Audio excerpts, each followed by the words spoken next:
Hi folks, I'm Dennis Wholey. Thanks so much for joining us. About 15% of the U.S. population has what they call learning disabilities, and they usually show up in the areas of reading, writing, and arithmetic. Well, our guest does not call them learning disabilities, he calls them learning differences.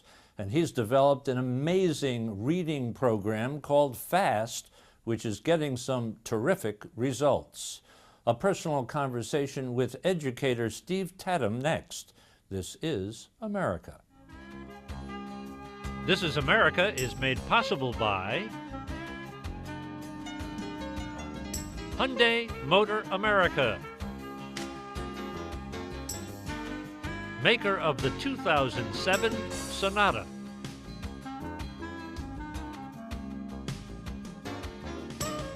The National Education Association, the nation's largest advocate for children and public education.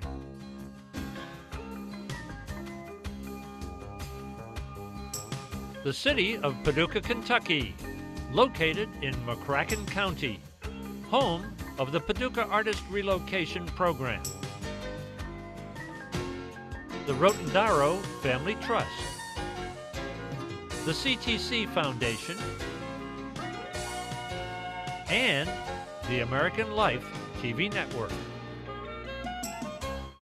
Steve, thank you for joining us. Is there a technical definition for the term as they use it called learning disabilities? Is there like a short phrase that captures it all? Well, the general definition, which is not very good, is that kids with learning disabilities are functioning about 2 years below grade level. Now, that only works if you're in an upper grade like 4th, 5th. But dyslexia, which is my area of focus, is a little more specific. That it's neurological in origin. Means there's something going on a little different in their brain mechanism. That they have trouble with accuracy and fluency in word recognition. That means when they run in the word interlude, they have trouble sounding that out. That they have phonological problems. That means sounding out problems that are not consistent with their intelligence. And then the last area is their secondary effects. Because of these problems, they have not picked up some of the background knowledge that others have, and they haven't picked up the vocabulary. The ran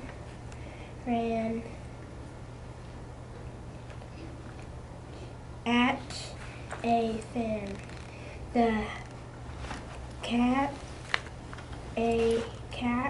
was on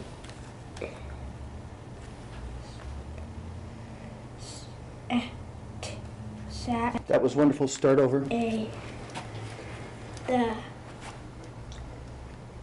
No, I'm sorry, right here. A cat sat on a desk. Excellent job. I want to seize on this phrase that you use. You don't call them learning disabilities. You call them learning differences. How'd you come up with that idea? Well, basically, many of our students have particular problems. It's kind of a continuum. For instance, one could be great in art, and one could be poor in music, and one could be great in language, and poor in interpersonal. There's a continuum in 8 different areas according to Howard Gardner. What happens with our students is that they have a little difference in their language learning. Some call that dyslexia. I actually happen to do that. Diane McGinnis just basically says it's a slight modification of a continuum. But I've seen a severe enough syndrome that I call it dyslexia. But the difference is that these kids can be great artistic learners, great body kinesthetic, athletics, they can be great singers. There's other areas that they are wonderful at that many times schools don't give them an opportunity in which to manifest those gifts. So what we found is that there's a continuum. They have a little difference in terms of the language areas, sometimes math, but can be really gifted in other areas. Let me ask you this. There are types of learning disabilities, some of the reading that I've Exactly. done. So it can be in, as you say, it can be in reading, a sound recognition of a word, putting words together, things like that. Are there early signs that parents pick up or that teachers pick up that say to them, oh, there might be a problem here? Actually, Pennington found that 90% of the students who have oral language problems eventually have reading and writing problems. So right off the bat, you'll notice that the child's saying pusketty rather than spaghetti, that they're getting tongue-tied on words, they may not have quite the interest in books, they have trouble picking up sounds from books, but early at age 3, the child has trouble with rhyming. That's a start. Rhyming. Yeah, rhyming is one of the predictors later on for reading. That's interesting because when I was thinking about when I learned to read, I was thinking of at and cat and bat and things like that, right? Exactly. Yeah, and so that part of that element of rhyming starts, and then the next skill is oddities. That's where you ask a child, pick out the word that doesn't fit, pit, pat, bat. Well, the bat doesn't fit because it begins with a b. So you start with the first sound, then the end sound, what doesn't fit? Fit, bit, biff. Well, biff doesn't fit because of the f at the end. That ability can also be worked with at age 3 or 4. But a child who has these potential problems isn't hearing the sounds. Ultimately, a kid with secondary language problems has a very specific difficulty, and that is they can't break words into their individual sounds. And that's why they can't read. In fact, that ability predicts that you can test at the end of kindergarten, predicts 4th grade reading. So when we're talking about learning disabilities or learning differences, we're not talking about a person who has trouble hearing, deafness. We're not talking about a person who might have some kind of retardation. Absolutely. We're not talking about autism. Yeah. We're not even talking about hyperactivity or those kinds of things, and we're certainly not talking about intelligence here, Absolutely are we? not, no. A more sophisticated look at learning disabilities, not just dyslexia, is there is definitely a difference between the child's academic functioning and their intellectual capabilities. Now, we're all kind of like, we got this brain up here, right? And we're all kind of wired in a particular way. Exactly. Do I understand correctly that the person who has these learning differences that we're talking about, there's something in the information systems that are in the brain that operate differently than the other 85%? Absolutely. Let's go with dyslexia, and then I'll talk about some of the other areas. But in dyslexia, Shaywitz is state of the arts, and what she found is there's an area of the brain right here which deals with speech called Broca's area, and that area deals with the 3 most important skills for reading, and that's segmenting. Segmenting is if you hear the word hit, can you go it? Blending, if you hear the word s-at, do you know it's sat? And then manipulating sounds and words. Bat without the t is bat. Those 3 skills need to be well established, especially segmenting for 1st grade. Those are located here. She found that kids with dyslexia have difficulty in Broca's area. They have trouble with sounds. Therefore, they don't fire up the 2 posterior areas, right above the ear and the back of the ear. Good readers fire these 2 areas up at the end of 1st grade, and they now start logging words in their visual memory, such as laugh, example, car. They don't have to sound them out. Oh, so they're stored in a memory system. Right behind the ear, it's called the word form area, and this is the language area. Now, the Broca's area, the child who has reading problems fires up this area, but it's inefficient, never fires up the back areas, and then they start firing the right side of the brain because they start guessing more. Very inefficient. Now, the exciting news is you can change that by getting a child in a systematic phonetic program like FAST or others, by getting them to reread sections nightly, like 4 or 5 times, learn sight words, and also do work with sound systems. So if they're having difficulty with particular sounds, making sure those sounds are clear. The 4th element is 20 minutes a day reading. So once you've broken the code, reading 20 minutes. If you do those 4 things, there is a brain shift from Broca's area in the front to the posterior areas, and the child starts to read fluently. It's pretty exciting. Now, if you have a learning difference, it's not going to go away, is it? The learning difference will pretty much, for instance, it's part of who you are. That's part. A child who's dyslexic has a sequencing issue. It manifests itself initially in reading, but when you get into another sequencing issue, such as writing paragraphs, it reemerges with a different name. Once you learn how to write a paragraph and you're learning how to sequence notes, it reemerges again. So there's this reemergence of the particular problem for sequencing. There are many manifestations of learning disabilities that aren't just dyslexia. Go ahead. There's dysgraphia, inability or difficulty in writing. Dysgraphia. Trouble Okay. with writing. Okay. There's dysphagia, trouble with oral language. It's also called aphasia as a medical term. Dyscalculia, which is difficulty with math. That's, yeah, I heard the word calculus Yeah. in there someplace, right? So you have these varieties of learning disabilities. Again, there's a difference between cognitive ability and where the child is functioning. But to go back and underscore, we're not talking about intelligence here, because some of the stuff that I've read suggests that the kids are just as smart, if not smarter. Yeah. Now you just finished that sentence about if not Yeah. smarter. How do we know that they're even smarter? Let me give you an example. Yeah. I have a student who came to me as a freshman, who was reading about second grade level, and we worked with him, and he made several years' growth in about 6 weeks. This child went on to put together a car show for our school that brought in $8,000. He had to organize all the car dealers in the area. He has interpersonal intelligence. He networked. He has intrapersonal intelligence. He understood who he was, how to do things. He's basically went on, graduated.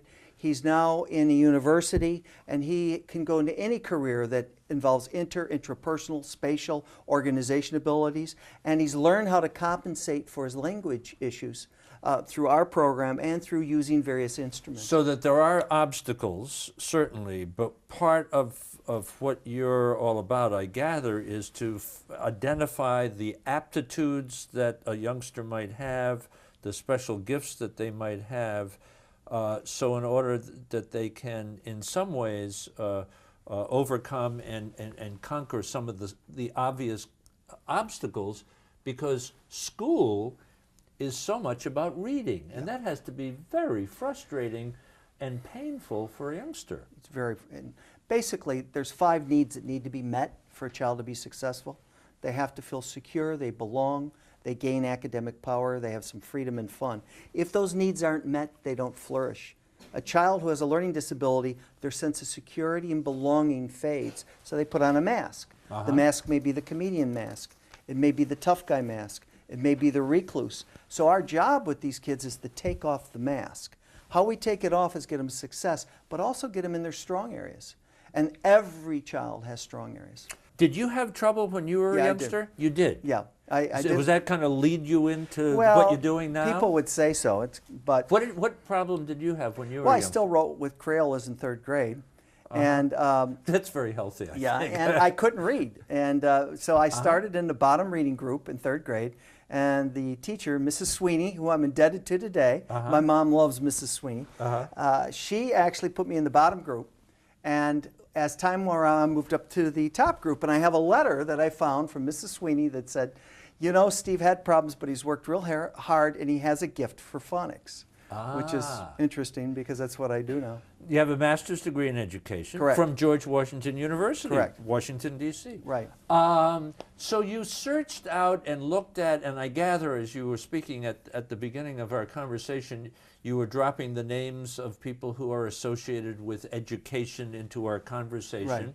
And I gathered that you've also studied a lot of different programs to help these kids with the learning, I should say children as opposed to kids, that have some kind of learning differences.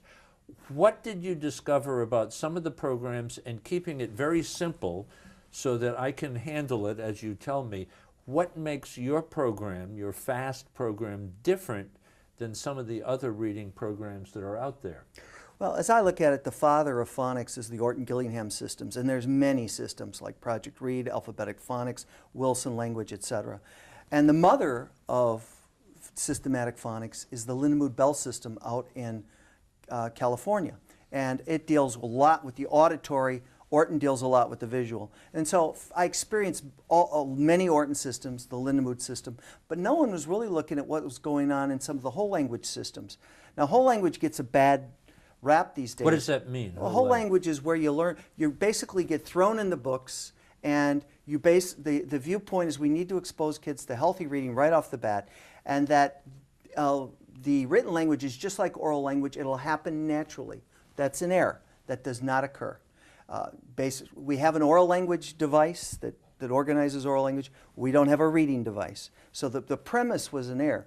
But they are a wonderful program once a child has broken the code. That means can sound out words and read. It's a wonderful program. So I experienced them all, and I eventually came to the point that the problem with reading programs, especially for kids above 3rd grade, was they took too long, 2 years to get 2 years growth. They were boring. The child wasn't put in any kind of fun books. They were boring books. And they weren't diagnostic. Everyone started from the beginning. Now, what makes my program different is this. It's like swimming. These programs that are very systematic phonics will teach the kid out of the water, like how to cup his hand and how to cup this hand, and then how to do this out of the water. And that'll take a couple weeks. Then they'll put the two together. Then they will show you how to kick your legs. You're out of the water again. You're not in the water. Mm-hmm. And 2 years later, after you've mastered this, you're put in the water. In my program, we teach the code quickly through a magnetic board. We apply it immediately with books. That half our periods with books, we put them in the water right away, mm-hmm. so that they actually have to use the strokes. And it's this concept of teaching the sounds and immediately putting them in a book. And we just about get everyone we see reading within the first hour. We're going to put on the screen, as we're talking, you working with a youngster, I think his name is JT, and you are showing this magnetic board and you're working with him. Just kind of visualize some of that for us, and what's on the board and what makes it work for him. Mm-hmm. Or. Good for you. K,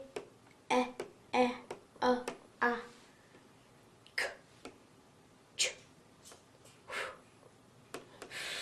Whoa.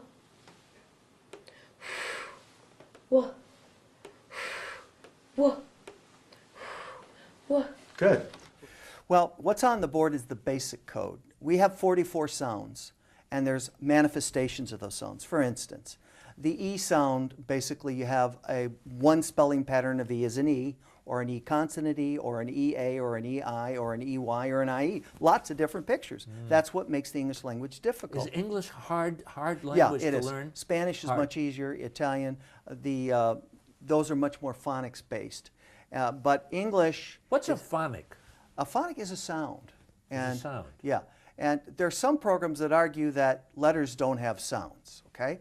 That if you put your head to the board, that they don't have sounds. And phonographics in Florida operates from there, and technically they're right. I basically say letters signal sounds. So the letter A signals A. It also signals the sound A or A. So I teach kids a signaling system that these are sounds that are signaled by the letters, okay? So we have to teach the kid when he runs into letters to automatically know their sounds and frequency. So for instance, OU has an OW and OO sound are the most frequent. So if you ran into COUPON, the kid would go cowpon. Is that a word? No, change it, coupon. Ah, that's the word. How do they get to change it? How do they know to change it? Because kids we work with will have an oral language at grade level. I'll have an 8th grader non-reader, reads at 1st grade. If I read Catcher in the Rye, could understand every question I ask, but they're reading at 1st grade level. So that's why I put kids in the books right off the bat, because as they sound out words, their oral language comes in. As they're sounding out a word like answer, and they go answer, their oral language goes, well, it's answer. So we pull in the oral language right off the bat through reading.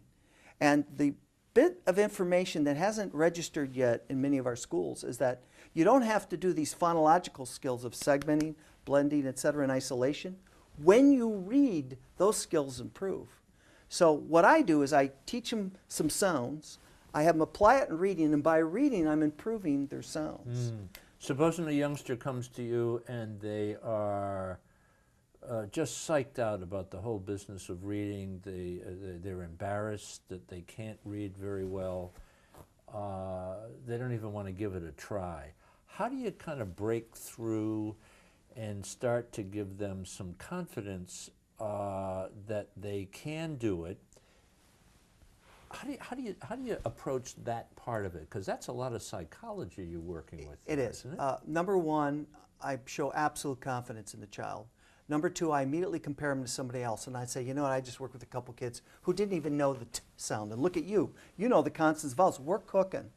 Then immediately I get I teach them sounds and consonants and vowels and put them into a book right away. These little books that you have? These little books that I have. Now you write these little Yes, books, I do. don't they? Right. And I wrote them for kids, not for teachers. Many parents would not be, or teachers would not be crazy about Martian Raptor or Lighthouse Ghost.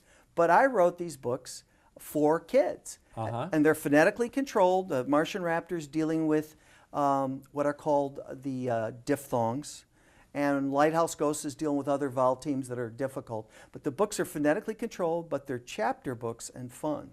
So I ran into something on the internet, and I wanted to run this by you. And it'd be interesting for the folks at home to try this out, if you have a pencil and paper handy. What it said was, and this embraces the conversation that we've been having.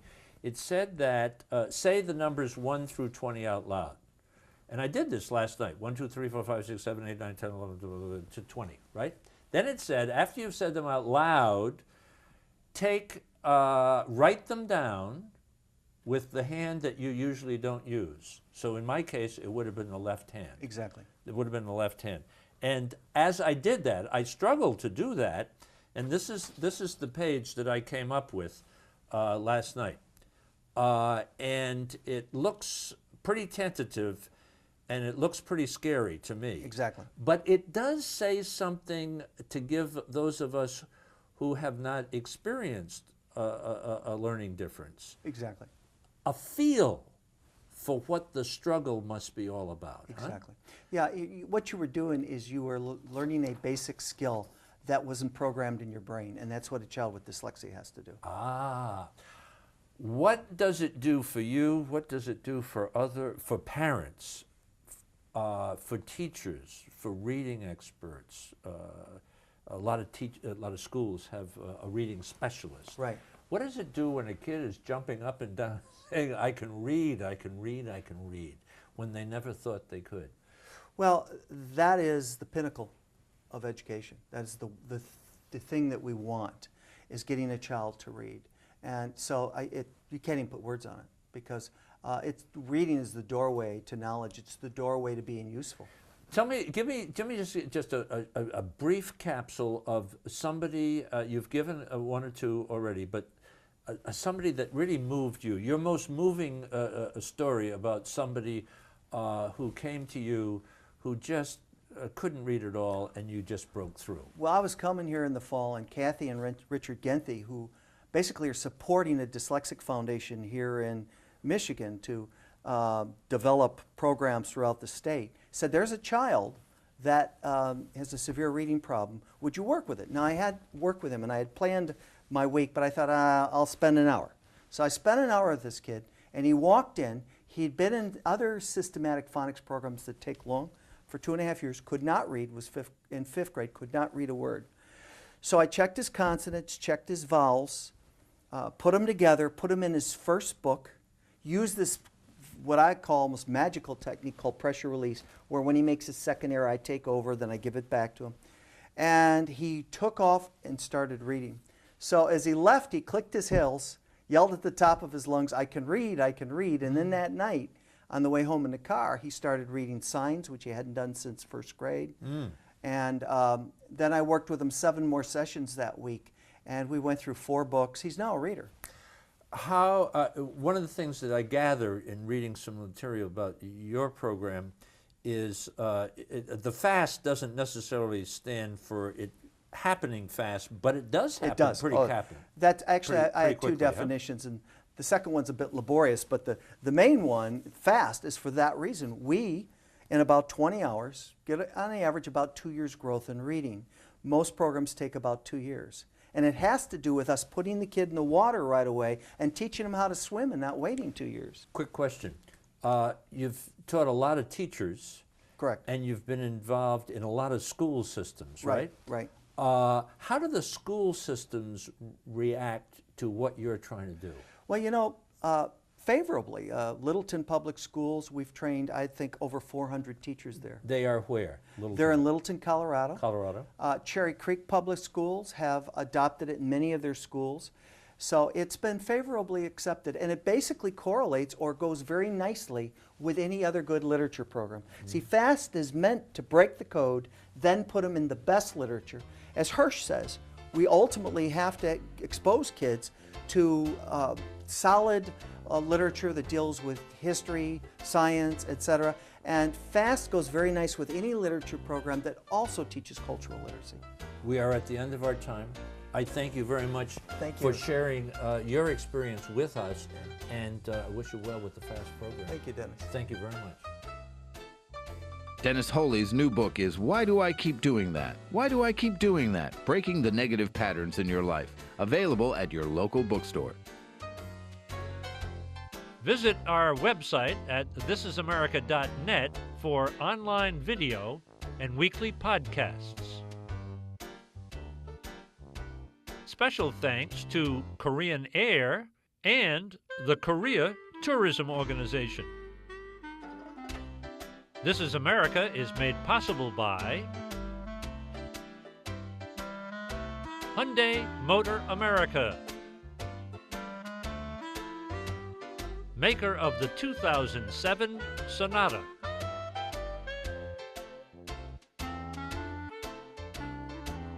The National Education Association, the nation's largest advocate for children and public education.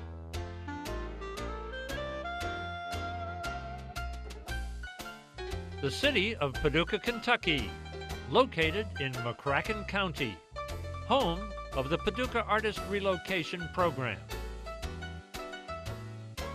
The Rotendaro Family Trust, the CTC Foundation, and the American Life TV Network.